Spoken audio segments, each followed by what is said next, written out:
আপনার এমন দিন আসবে যখন আপনি হাল ছেড়ে দিতে চাইবেন। এমন দিন যখন পৃথিবী আপনাকে বলবে তুমি পারবে না, এমন দিন যখন ব্যর্থতা স্থায়ী বলে মনে হবে। কিন্তু এটা মনে রাখবেন, প্রতিটি মহান সাফল্যের গল্প শুরু হয় ব্যর্থতা দিয়ে।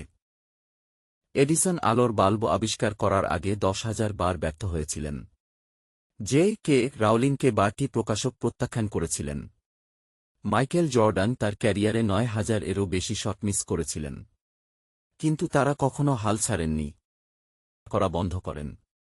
ব্যথা, সংগ্রাম, প্রত্যাখ্যান এগুলো সবই যাত্রার অংশ। বিশ্বাস করে না, এটি প্রতিবার উঠে দাঁড়ানোর বিষয় যখন আপনি পড়ে যান।